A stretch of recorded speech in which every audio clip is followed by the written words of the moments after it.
You're listening to the Superpower Up Podcast with your superpower experts.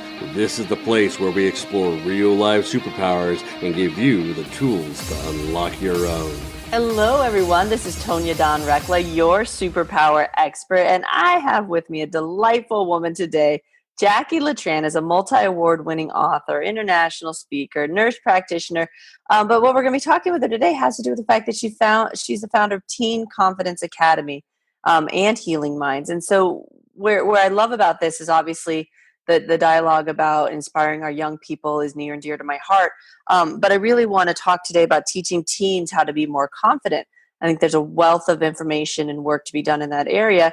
And Jacqui just happens to be somebody who's perfect for that. So in addition to all of that, she's also passionate and committed to guiding her clients in terms of achieving success, whether it be academics, personal, professional lives. She does this through sessions and workshops and keynotes and all kinds of fun stuff. So she is a delight. So if you'll join me, please, in welcoming Jacqui to the show. Welcome, Jacqui. Thank you so much for having me here today. I'm so excited to be here talking to you about superpowers. Yay. Well, thank you for coming on the show. We're excited to have you. So speaking of superpowers, what are your superpowers? Well, if I sit here and list out all of my superpowers, we might be here for quite a long time. I love it. because I truly do believe that, we are all born with these amazing superpowers that we don't recognize. And because we don't recognize them, we don't know how to tap into them consistently. But the two superpowers that I have that I tap in all the time that I love so much is the first one is fun. I bring fun to everything that I do. That is a necessity for me. And, with working with clients and just being around other people in social settings, we need that. We forget to have fun as we get older. And the more fun you can infuse into your life, the happier you are. And so that's my first superpower that I love, love, love. And the other one is I can see people's inner superpowers before they can. And so because I can see it so quickly and so readily, I can help pull it out of them if they want to. Perfect. And that is an important superpower. And I see a lot of people awakening to that. And it's kind of the concept of, I'm willing to see you in your greatness, even when you can. A lot of times I share with my clients, I will hold that vision of you until you're willing to believe it for yourself.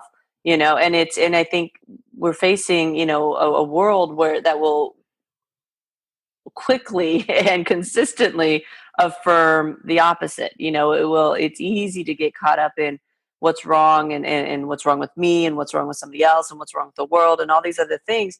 That's a running theme through some of the dialogue that we hear. So that's out there. That one's easy. But to be able to sit back and go, I choose to see the miraculous, or I choose to see the superpowers, or I choose to see the magic, I think is a very powerful stance to take, and then be willing to hold that mirror for others. I think is such a beautiful gift to the world. Yeah, I do too. And I like the idea, what you said too, is just hold that mirror rather than pushing it on them, right? Because even though the superpower is there, they might not be ready to fully embrace it. And if you push too hard, too fast, they're going to reject it. They're going to reject the beauty that's within them. But if you just hold it up and they get to see a glimpse of it here and there, they become more and more attracted to it. They want it more and more like that. And when they're ready, they'll step into it and they fully own it. And it is such a beautiful thing to watch. Well, and I think too, the modeling of it as well. I find that's one of the hardest things for people. It's like they have these gifts and they have these abilities, and but are they willing to really step into modeling that? And that requires being willing to go against the grain, being willing to go against what perhaps we are seeing modeled elsewhere and do something different and say, I'm going to choose to present this to the world. And that's scary, even as you're helping others kind of step into it, and you're like, it's all these layers that we're peeling back of, okay, well, now I'm going to do a podcast, or now I'm going to do like Facebook Live, or now I'm going to do, and it always feels like no matter how confident you are in your abilities, there's this next layer of showing up and showing up more and more and more and more fully that, causes a little bit of, that aches of like, am I really going to do this? And, we might die, and I don't know what if people don't like it. you know, it doesn't seem to matter how many times we do that. There's more levels of that. So one lesson I learned a few years ago that's been so helpful for me with that is to recognize, excuse me, to recognize when I'm doing something different, you know, whatever that might look like, is to be kind to myself and to recognize, you know what, I'm a beginner at this thing. I might have expertise in all of these other areas. I'm so good at these things, but this new phase in my life, I'm a beginner. And it's okay for me to not to know what to do. It's okay for me to stumble. It's okay for me to learn. And that has helped me grow so much faster, because when I look at those things that people typically label as failures, I just look at it as another opportunity for me to go, okay, well, that did not work. Beautiful. I love that insight. And I find I went to a similar space too, where it was, you know, I tell my clients, it's, you know, this is, you're never going to get back this moment where you're seeing this new aspect of yourself for the first time. It's like the last first kiss concept, or, you know, courting a new piece of yourself. And it's like, enjoy it, because as we go through this more and more often, those phases get much shorter, you know. And so our courtship with this new piece of ourselves, even if it feels a little bit like, you know, trying on new shoes, it's like, you know, you've done it before and you have the awareness of how to do it, but it still feels different. And it feels a little bit intimidating at times when you've just perfected all these other things. But it's such a magical moment of discovery. And so I really, you know, encourage people to have this like amazing love affair with that piece, and honor it, and allow it to come forward in a cool way, as opposed to comparing it to these other relationships you have with other aspects of yourself of, you know, that you're kind of an old hat at, you know. And I think that as we remove more and more of the tumultuousness out of our existence, those moments of even the slightest trepidation are like priceless. You know, they're precious moments of like, oh my gosh, I'm going to do this thing. And you know, and I think that at least for my journey, I really grew to appreciate them. And I love that you call it a courtship with yourself. That is so beautiful. It's a really fun way to look at it. Because when you're just courting yourself a little bit, you're just having fun, right? You're putting your best foot forward, but you're having fun. And I think that's what really matters. And the other thing that you mentioned too, that I think is really important for me, is recognize, you know, again, that I'm a beginner. And sometimes when I do things and I put it out there for the world to see, to consume, to judge, and I'm in the back cringing a little bit because I'm like, oh, I'm such a newbie and it's going to show. But I get this lovely message from somebody that says, oh my gosh, I needed to hear what you had to say. Thank you. Yeah.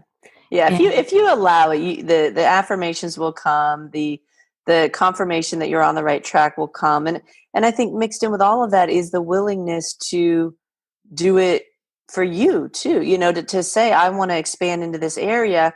I trust that, you know, once we get to a certain aspect of our growth, that our expansion is beneficial to others. And it always is. Every time any of us step in a new wholeness, a new layer of wholeness with ourselves, it is absolutely a benefit to others.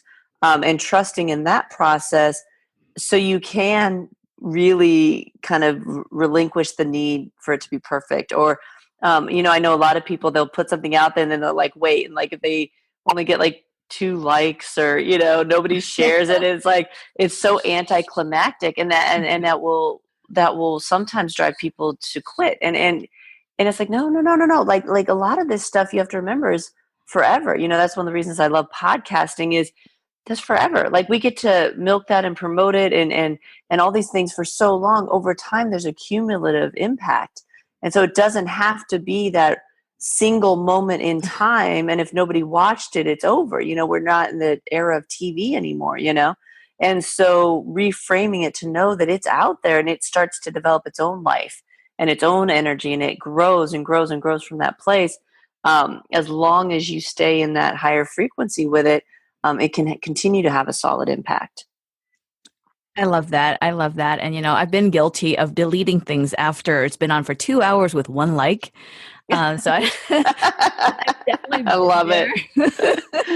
I definitely been there. But, you know, at the same time, just like that comment I made earlier about the thank you is maybe last year I did 100-day challenge, 100 days happiness challenge, where every single day I'm posting something that I'm happy about and I'm grateful for.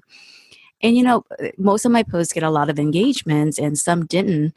But even the people who I thought did not get my message, they'll tell me privately another time. They just don't. Just because they saw it and agreed with it doesn't mean they're going to put it out there for the world to see.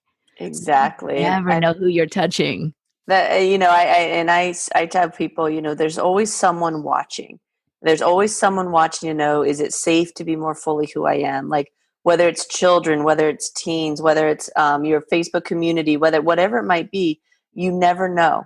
And to me, it's like when those of us who choose to do this work and choose to awaken and choose to kind of journey in that regard, I feel like we have a responsibility to continually show up more and more fully who we are, because we're saying that we believe this, and if we don't do it, then we're actually doing more harm than if we never stepped out in the first place to do it.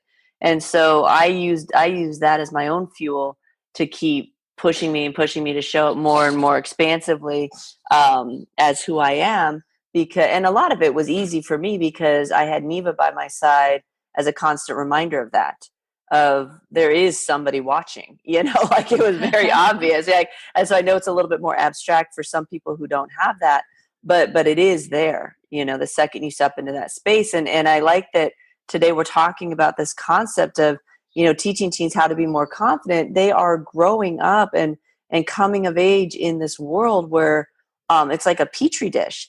They're like in a fishbowl all the time. And that's a little different than a lot of us. What are you finding in regard to maybe the additional challenges or just different challenges for them growing up in that kind of an environment? I think for a teen nowadays, they grow up feeling like they're constantly under a microscope, right? That's something that you and I probably didn't have to go through. We might have felt that way from time to time, but it's not 24/7. I mean, they don't really have an off time. Everything is on social media. Everything is so connected that they just never have that moment to just breathe and figure out who they are and discover themselves. So I think they have more challenges than we did, but at the same time, they also have a lot more resources too. So you just got to figure out that fine balance of, how can I use this media that's out there that's so pervasive in a way that's going to be beneficial for me. I think that's a really powerful statement. And I think it's important to recognize too that there are two sides to that coin, like you just gave voice to, because it's easy to sit back and go, oh my gosh, I can't even imagine. I've often said, I am so grateful I came of age prior to Facebook, but there are so many benefits too. And I see that a lot with Neva's work as well. We're going to take a quick break. We've been talking with Jacqui Letran about teaching teens how to be more confident. When we come back, I really want to get into how you develop this concept for the Teen Confidence Academy and all the other good work that you do in the world. Before we run to break, though, where can people go to find out more about you? So the easiest way to get a hold of me is on my website, and that is JacquiLetran.com, JacquiLetran.com. On there, they should have all of my social media links and other ways to get in contact with me. Awesome. Very cool. We're going to take a break, so stick with us. And when we come back, we'll be talking more about teaching teens how to be more confident. We'll be right back. Are you here to change the world? Do you talk about things like vibration, frequency, awakening, and consciousness? Are you pretty sure you have superpowers? The Superpower Net is unlike normal coaching programs and conscious communities. We provide training, intuitive guidance, peer-to-peer learning, intensive one-on-one coaching, and a high vibrational network of people just like you. When you join the net, you get 24/7 access to a collaborative group of people who support you as you master your personal power and unlock your superpowers. If you're ready to use your superpowers to change the world, then join the Superpower Net today. Visit superpowerexperts.com/thenet to learn more. Awesome. We're back. You're listening to the Superpower Up podcast. We're talking with Jacqui Letran about teaching teens how to be more confident. Jacqui's the founder of Teen Confidence Academy. So talk to me about that. How did that come about? Like where did this come from? So my passion for working with teens started probably when I was 16 and a half or so. And that came from my own troubled childhood. And I don't know how much of that you want me to go into, or do you want me to skip ahead all the way to Teen Confidence Academy? Hey, share what you're drawn to share. I would love to hear the story. So when I was 16 and a half, I gave birth to my son. And that was a huge life transformation experience for me. Prior to that, my self-esteem, my confidence level, everything was horrible. I hated myself. I hated my life. And I became very self-destructive. And I did a lot of things that caused me a lot of pain, caused other people pain. And I was really ashamed of myself and my decisions. And, because I was acting out, I also found myself pregnant, right? And at 16 and a half, I had no business being anyone's mother because I was a kid myself. But during that time, when I found out I was pregnant and throughout my pregnancy and even during the childbirth, I was so verbally abused by the medical community.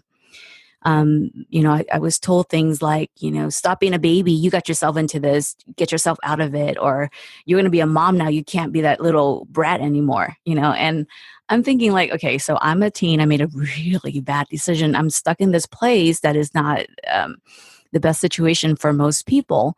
I need love. I need compassion. I need understanding. I don't need to be kicked down when I'm already down. And so in moments like that, I think that's when I started thinking about the idea of, you know what? I want to make a difference. I want to be there for other kids. I want to be able to be a voice for them, be a safe space for them. And so at that moment when I had my son, I also was a high school dropout. After I gave birth to my son, I was so committed to not only, be the best mom that I can be for him and figuring out how to like myself, how to love myself, but also to give back. And so I went on this crazy long journey of self-love and all of that. I re-enrolled in school, and my whole purpose when I went to school was to create that safe space for teens. When I was 23, I became a nurse practitioner, and my goal was still, to really serve the teen clients. But I spent the first 2 years of my medical practice doing more acute care because I want to get a really good foundation started. And the moment I felt like I understand the medical system and I understand how to diagnose and treat, I went into working with an adolescent clinic, a reproductive health and a mental health clinic. And I stayed within that field for a really long time until I got disillusioned. And the disillusionment came from seeing the same patients over and over and over again. I'm dealing with a lot of at-risk kids. So a lot of these kids have anxiety or depression. And the way that I was taught how to treat that was by medication. And so I was prescribing and I kept seeing the same patients over and over again and refilling the medication or upping their dosage or adding a second or a third medication. And I just started to feel really bad about that whole situation. I didn't feel like I was being helpful because to me, if something is effective, something works, you shouldn't need it for the rest of your life. You should be able to get the help when you need it. And then you should be your own source of power. And so I started researching different options and I found alternative, methods like hypnotherapy and NLP and emotional freedom technique and all of these other stuff. And coming from a science base, I was like, whatever. This is for crazy people. Woo woo, right? I love that your woo woo sounds like, woo woo, like cuckoo. Well, that's what I thought. I mean, like literally the first time I witnessed it and I was kind of sitting in the back thinking like, these people are crazy. They're crazy. I don't belong here. This can't work. But then when I actually experienced that to me, I'm like, holy cow, I don't know what that is. I want more. I need more. And I just went into it head first and really dove into learning as much as I can about these different alternative healing methods and completely fell in love with it. So I gave up my medical practice and I started Healing Minds. And Healing Minds is an all-age practice where I help people with, low confidence, with anger issue, with anxiety, with depression, help them to overcome that without medication. And I loved it. At that moment in my life, I gave up my teens. I'm like, you know what? I serve you. I've done enough. I'm just going to do what brings money, right? I was like so focused on the money part in that part of my career. And then I went to a seminar. And I highly recommend you don't go to seminars unless you want to change everything about your life. I love it. And so here I'm at this seminar and, I'm still focused on vacations and things and money. And the the host said, okay, close your eyes and imagine you're doing the thing that you love the most. Who are you with? What are you doing? And before I close my eyes, I'm like, easy, I'm on vacation. I'm like living it up somewhere beautiful. And I closed my eyes and all I saw were a bunch of teen girls sitting around in a circle listening to me talk. And I'm like, get out of my head. You're like, no, abort, abort, abort, abort. Yes. I'm like, no, you can't be here. This is my time. And so, yeah. I love it. I love it. And that same week, I started Teen Confidence Academy because they were still there. Oh, that is such a fantastic story. It's so funny, and I can so giggle because it very similar to mine. Coming out of Counter Intel and starting this intuitive work, I had to struggle with a lot of the same things you're talking about, which is like, what the heck is this? Like, these people are literally crazy, and then it's like, okay, I guess I'm crazy too, And but moving into this space of, Justin, I developed a corporate counterintelligence firm. A due diligence. We had like the world was our oyster. We had a phenomenal business. Da da da da da. And that's when the whispers started. And I was like, no, thanks anyway. It's like, okay, no, you have to do this, and you have to make it collaborative. I'm like, nope, I don't really play well with other people. Thanks anyway. Not interested. And it's just this constant like barrage of guess what? And oh my gosh, I'm just laughing because it the whole time it's like I'm hearing God laugh at me. Like, okay, yeah, right. The whole concept of if you want to hear God laugh, tell him your plan, right? Exactly. And I'm just like, come on, and that's why I tell people now, I'm like, this superpower conversation did not come naturally to me. Like, that was not oh yeah, I love superpowers, let's just go do this. Like, no. That, like, it would have to be the most unlikely person in the world to do something like this, because it really brought in the magical and the mystical and kind of all these other areas. So I had to work through all of that too. And of course, on the other side of that is this amazing fulfillment and practice and work. So anyway, so that's why I feel qualified to laugh with you on this, because it was so similar. And I really appreciate you giving voice to the fact that, the whole idea of like your mess is your message, or, we tell people all of your superpowers start off as challenges first, right? So of course you would go through and experience this so that you could really, truly get into that space and say, I get it. And then, and look what's possible. I understand. And not only do I understand, but I was there, I lived it. And not in a fictitious kind of anthropological way, like you were in it. And I think that that's so important as we move into our life's work. And I think that it's important to give voice to the fact that it's okay to want vacations, and it's okay to want things, and you can have all of that too. I don't want to put words in your mouth, but I would only assume that you were able to figure out a way to integrate all of that together in a way that fulfilled you. Is that a good estimation there? Is that a good representation of your journey after that point? Eventually. You're like, yeah, about that, Tonya. Well, no, because you went through these changes and these transformation. Anything you start new, you're starting over. So I was spending a whole lot of time doing all the legwork to figure out what is Teen Confidence Academy, because I really didn't have a plan. So I did spend a whole lot of time. However, with that said, that time was spent in so much fun, right? Beautiful. Yeah, I was doing what I wanted to do, something I'm passionate about, something I love. And so I forget that I've been working for 18 hours straight because I'm having so much fun. And then my husband had to say, it's bedtime like 3 hours ago. You're like, what? It's like, bedtime? Wait, what? No. I have to get these ideas out. Yeah. But yes, I am at a place now where I work part-time by choice because my playtime is super important to me. And so when I'm at work, which is in my home office, I'm completely dedicated to that. But when my off time, I let little Jacqui loose and she goes and does her thing.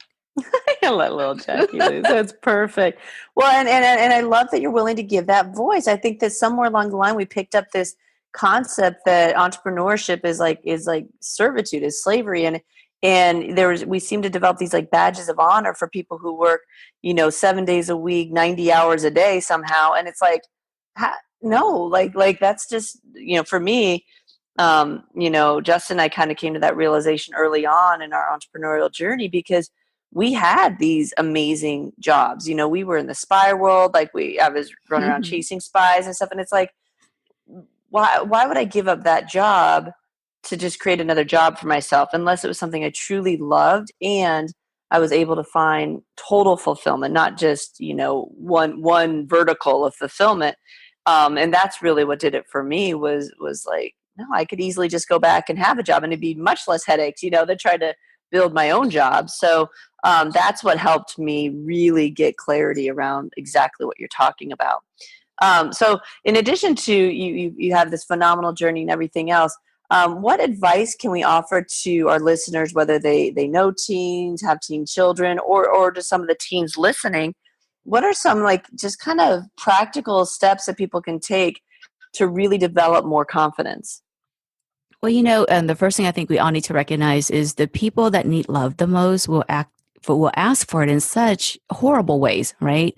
So if you have teens in your life and they're acting out and they're being, horrible little children like I was, that's all of them really saying is help. I need help. I need to feel love. I need to know that I'm worth it. So if you just take time to just be with them and to really listen and show them that you care, that build up confidence big time, because, as little kids, we all hear this and we don't think much about it, even as parents saying these words. But how many times have we as parents been guilty of this? Go away, mom's busy. I got to focus on something really important. I can't do this with you right now. What does that teach your kids, right? It teaches your kids that no, you're not that important, that work is more important, that making dinner is more important, cleaning the house for guests is more important. So one of the ways that I love to build confidence in kids is that time, that quality time, that time for them to have that safe space to just be. Whatever it is they want to be in that moment, whatever it is they want to do, if you're in it with them and you're 100% present, they will feel it, they will know it, and they will feel good about themselves. Awesome. I think that's such powerful information. Neva and I, following the situation that happened in Vegas, did a podcast where we just talked, because we were having those dialogues. And so what I found was so fascinating was one of the concepts we talk about is like people are either exuding love or giving love or crying out for love. And I think that speaks to what you were just talking about. And when we watch our children act out and everything else, if we could go to that space of they may just be asking for love, and connection. And when we can meet them in that space, we find that it's not a behavioral issue as much as it is, they shift and change and grow too. And their world, every time they do that, their world, it's like someone took their snow globe and shook it up. And it's like they don't, they're just looking for solid footing in that. And I do think it's easy for us to forget that and to get caught up in it. So I think that's hugely valuable advice. Thank you. Definitely. Can I share something for the teens? Absolutely. So, for teenagers, I'm sure you hear from parents and other people who really care about you and who really love you and want your success. They tell you to focus on your school. The number one thing that you have right now, the number one responsibility you have is your education. And while that is really important, but I think the thing that you really want to focus on, the thing that's going to help you with your education and with everything else in life is work on your self-love. I mean, that is so foundational, because you can spend, all day, every day working on academics. But if that makes you feel overwhelmed and it stress you out and you're judging your grades against another person and you develop this false belief of I'm not good enough as compared to these people, you tear yourself down. Your foundation will slip. But if you work on really creating that connection with yourself, building up that self-love, always be willing to see the best in yourself, even through challenging situations, it will set you up for a much more solid foundation for the rest of your life. I love that. That's great advice. Well, Jacqui, thank you so much for joining us today. Your wealth of information and experience, and I love what you're doing in the world, and I really honor you in your journey. Thank you. Thank you so much for having me. Oh, absolutely. And just so you know, if you want to find out more about Jacqui, go to JacquiLetran.com. And Jacqui, you mentioned that you had something for our listeners. Most definitely. One of the things that you and I started talking about, and your whole podcast is about, is superpowers. And if they go to JacquiLetran.com /gifts, so that's JacquiLetran.com /GIFTS. I will have a 5-step on understanding and unleashing your inner superpowers. It'll be something really simple for them to look through and consume quickly, for them to start really looking at themselves differently and recognize the power within them and how to tap into it and unleash it into the world. Perfect. Well, thank you so much for your generosity, and again for how you show up in the world and how you continue to contribute. We appreciate that. Thank you so much. I love this conversation. It was wonderful. Thank you. Oh, awesome. Well, we're glad. And to all of you out there, as always, we appreciate your loyalty. And until next time, go out, uncover your superpowers, and change the world. Take care, everyone. Are you ready to discover your superpowers? Go now to superpowerexperts.com and discover your superpowers today.